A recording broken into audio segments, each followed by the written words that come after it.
Praise the lord. మన ప్రభువును మన రక్షకుడైన యేసుక్రీస్తు వారి మహోన్నతమైన నామంలో మీ అందరికీ మా హృదయపూర్వక వందనములు. ఈరోజు దేవుని వాక్యము, భారభరితమైన ఆత్మకు ప్రతిగా స్తుతి వస్త్రమును వారికిచ్చుటకును ఆయన నన్ను పంపియున్నాడు. యెషయా గ్రంథము 61వ అధ్యాయము 3వ వచనము. The garment of praise instead of a faint spirit. Isaiah chapter 61 verse 3. ఈ రోజుకు గాను దేవాతి దేవుడు మనకు అనుగ్రహించిన వాక్య భాగమును బట్టి ధ్యానించుకుందాము. ప్రభునందు ప్రియమైన సహోదరి సహోదరులారా, భారభరితమైన హృదయాలను ఈ రోజున అనేకులు కలిగి ఉన్నారు.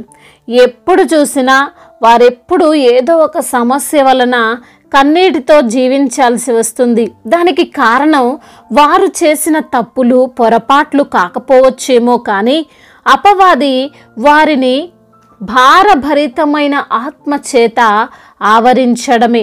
దేవుని ఆత్మ కలిగి లేకపోతే ఖచ్చితంగా అక్కడ అపవిత్రాత్మ పనిచేస్తూ ఉంటుంది. నీవు కూడా ఏదో తెలియని హృదయ వేదనతో, అర్థం కాని పరిస్థితులతో ఉన్నావేమో. అయితే దేవుడు నిన్ను స్తుతి వస్త్రముతో అలంకరించబోతున్నాడు. నీ దుఃఖమును, నీ నిట్టూర్పును ఆయన కొట్టివేసి సంతోషముగా నీవు స్తుతించి ఆనందించే విధంగా ఆయన నిన్ను చేయబోతున్నాడు. కీర్తనకారుడు కీర్తిస్తున్నాడు, నా ప్రాణము మౌనముగా నుండక నిన్ను కీర్తించునట్లు నా అంగలార్పును నీవు నాట్యముగా మార్చి ఉన్నావు. నీవు నా గోనె పట్టను విడిపించి సంతోష వస్త్రము నన్ను ధరింపజేసి ఉన్నావు. యెహోవా నా దేవా, నిత్యము నేను నిన్ను స్తుతించెదను అని. అవును కదండి, కష్టాలలో ఉన్నవారు, బాధల్లో ఉన్నవారు స్తుతించడానికి ఇష్టపడతారా? వారికి ఉన్న బాధలు, కన్నీరు దిగమింగుకొని ఎవ్వరు కూడా ఆనందంగా ఉన్నట్లు హృదయపూర్వకముగా దేవుణ్ణి స్తుతించలేరు కదండి. అయితే దేవుడు ఆ బాధను తొలగించి నీవు హృదయపూర్వకముగా ఆరాధించినట్లు ఆయన నిన్ను చేయబోతున్నాడు. అందుకే వాక్యము సెలవిస్తుంది, మీరు దుఃఖింతురు గాని మీ దుఃఖము సంతోషమగునని నిశ్చయముగా చెప్పుచున్నాను అని. ఎప్పుడు కూడా నీలో ఉన్న దుఃఖము అలానే ఉండిపోదు, అలానే నీ సమస్య నిశ్చలముగా ఉండదు. నీ యొక్క కుటుంబ పరిస్థితులు ఎప్పుడూ అశాంతికరంగానే ఉండవు. నీ అనారోగ్యము ఎప్పుడూ ఆ విధంగానే ఉండదు. అవి మార్చబడతాయి, అవి నీకు అనుకూలముగా మార్చబడతాయి. దేవుని సహాయం వలన అవి మార్చబడతాయి.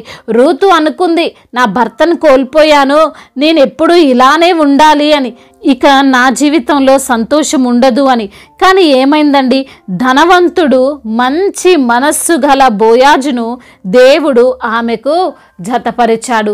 నోవాహు అనుకొని ఉండొచ్చు, మేము ఈ పడవలోనే ఉండిపోవాల్సి వస్తుందేమో అని, కానీ దేవుడు వారి కుటుంబానికి న్యూ లైఫ్నిచ్చాడు. ఈరోజున ఈ మాటలు వింటున్న ప్రియమైన సహోదరి సహోదరుడా, మనిషి జీవితంలో కష్టాలు రావు అని కాదు, కష్టాలు వస్తాయి. అయితే కష్టాలు వచ్చిన ప్రతిసారి దుఃఖిస్తే, బలహీన పడిపోతే మనలో దేవుని ఆత్మ లేదు, ఆయనతో మనం జీవించడం లేదు, వాక్యాన్ని మనము పాటించడం లేదు అనే అర్థం. కష్టం వచ్చినా ప్రతి ఒక్కరు దుఃఖించరు. దుఃఖించే ప్రతి ఒక్కరు కష్టంలో ఏదో సమస్యల్లో ఉన్నారని కాదు.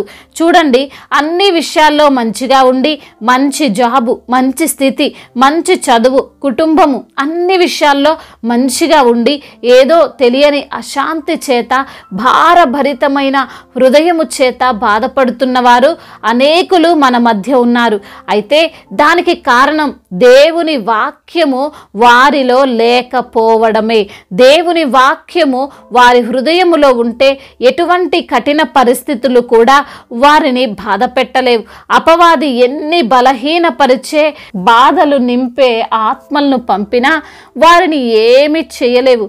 అయితే దానిని మనం స్వీకరించాలి. వాక్యాన్ని, వాక్యమై ఉన్న యేసయ్యను హృదయంలోనికి ఆహ్వానించాలి. అప్పుడు మనం నిశ్చంతగా సంతోషంగా ఉండగలం. దేవుని వాక్యాన్ని ఆహ్వానించడం అంటే అంత ఈజీ కాదు.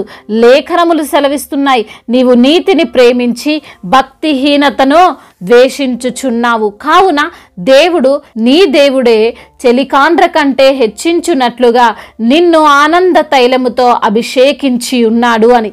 ఎప్పుడైతే మనము నీతిని ప్రేమిస్తామో, అనగా మంచిని, యథార్థమైన వాటిని, దేవుణ్ణి మహిమపరిచే పనులను ఇష్టపడి చేస్తుంటామో, అదే టైంలో చెడును, పాపమును, దుర్మార్గతను, ఈ లోక సంబంధమైన కార్యములను మనము ద్వేషించే వారముగా ఉంటామో, అప్పుడు ఆటోమేటిక్గా దేవుడు మనల్ని ఆనందంగా ఉంచుతాడు. మనకు తెలియకుండే సంతోషంగా జీవించే స్థితిలోనికి, సంతృప్తికరంగా ఉండే స్థితిలోనికి మనం చేర్చబడతాం. కాబట్టి ప్రియమైన సహోదరి సహోదరులరా, ఈ రోజున నిన్ను బహుశా అపవాది దుఃఖించేలా చేస్తున్నాడేమో, నీలో సంతృప్తి లేని హృదయాన్ని కలగజేస్తున్నాడేమో. ఏంటి ఈ జీవితం అని, ఇతరులు ఎలా ఉన్నారు, నేనెలా ఉన్నాను అని ఇంకొకరితో పోల్చుకొని జీవించడం, ఉన్న దాంట్లోనే ఆనందంగా లేకుండా జీవించడం, ఇవన్నీ అపవాది క్రియలే. దేవుని వాక్యాన్ని నీ హృదయములో భద్రం చేసుకో. అపవాది ఆలోచనలను, వాని క్రియలను తొలగించు. అప్పుడు నీవు స్తుతి వస్త్రమును ధరించుకొని ఆనందగానములతో ఆ దేవాతి దేవుడైన యేసయ్యను స్తుతించుతూ సంతోషముగా జీవించగలుగుతావు. దేవుడి ఈ మాటలను దీవించి మన హృదయములో ఫలింపచేయునుగాక. వాక్య భాగమును బట్టి ప్రార్థించుకుందాము. ప్రతి ఒక్కరు కూడా ప్రార్థనలో ఏకీభవించగలరు. ప్రార్థన. సర్వశక్తిమంతుడా, సర్వాధికారి, గొప్ప తండ్రి, మీ ఘనమైన ప్రశస్తమైన నామమును బట్టి మీకు వందనములయ్యా, స్తోత్రములు తండ్రి. అయా, ఈ రోజున వాక్యము ద్వారా మీరు మాతో మాట్లాడారు ప్రభువా. భారభరితమైన ఆత్మకు ప్రతిగా స్తుతి వస్త్రమును మీరు మాకు ఇస్తారని వాక్యము ద్వారా తండ్రి మమ్మల్ని ఎంతగానో ఆదరించారయ్యా. అయా, మేము దుఃఖించే వారముగా కాకుండా మీ యందు సంతోషించే వారముగా తండ్రి మీరు మమ్మల్ని నిలబెడతారని, ఎప్పుడైతే నా తండ్రి నీతిని ప్రేమించి భక్తిహీనతను మేము ద్వేషించినట్లయితే అయా మీరు మమ్మల్ని అయా బలపరుస్తారని, మాకు తండ్రి మీరు తోడుగా ఉంటారని, సంతృప్తికరమైనటువంటి జీవితాన్ని మాకు అనుగ్రహిస్తారని, ఎప్పుడు మీరు ఆనందంతో మమ్మల్ని నింపుతారని ప్రభువా వాక్యం ద్వారా సూటిగా తేటగా మీరు మాతో మాట్లాడి మమ్మల్ని ధైర్యపరిచి, బలపరిచి, ఆదరించి, ప్రోత్సహించిన మీ అమూల్యమైన మాటలను బట్టి మీకు స్తోత్రాలు చెల్లిస్తున్నాం. ఎందరైతే బిడ్డలు ఏ ఏ సమస్యలతో, ఇరుకులతో, ఇబ్బందులతో, వేదనతో, బాధతో ఉన్నారో, కృంగిపోతున్న స్థితిలో, నలిగిపోతున్న స్థితిలో, జీవితం పైన విరక్తి కలిగిన స్థితిలో బిడ్డలు ఉన్నారో వారితో మీరు మాట్లాడండి. మీరే బిడ్డలను ప్రోత్సహించమని బ్రతిమిలాడుకుంటున్నాం. అనారోగ్య సమస్యల చేత, చెప్పుకోలేనటువంటి బాధ చేత, విరిగి నలిగిన హృదయముతో ఎందరైతే బిడ్డలు తండ్రి మీ సన్నిధిలో మోకరిల్లి ప్రార్థిస్తున్నారో వారి ప్రార్థనను మీరు ఆలకించండి ప్రభా. వారికి మీరే సమాధానమును దయచేయండి ప్రభా.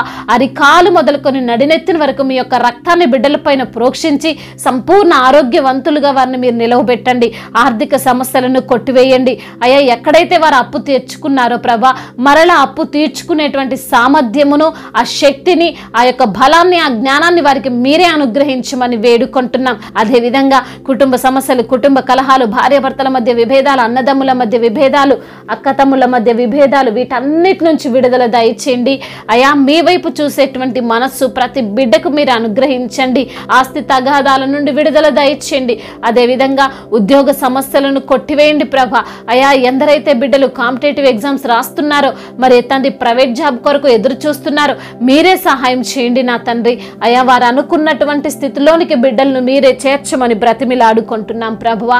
అదేవిధంగా నా తండ్రి చిన్న బిడ్డలను కాచి కాపాడండి. యవన బిడ్డలను మీరు దీవించండి అయా.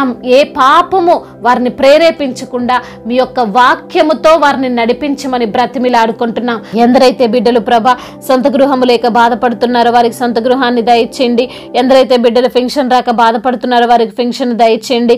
అదేవిధంగా నా ప్రభా, ఎందరైతే బిడ్డలు ఈ రోజున ప్రయాణాల్లో ఉన్నారో వారందరికీ మీరు తోడుగా ఉండండి. వారి వాహనం అంతటిని మీ ఆధీనంలో ఉంచుకోండి ప్రభా. బిజినెస్ చేస్తున్న వారిని దీవించండి. ఏది పని చేసుకున్న ప్రతి బిడ్డకు మీరు తోడై ఉండమని, వారిని ఆశీర్వదించమని బ్రతిమిలాడుకుంటున్నాం తండ్రి.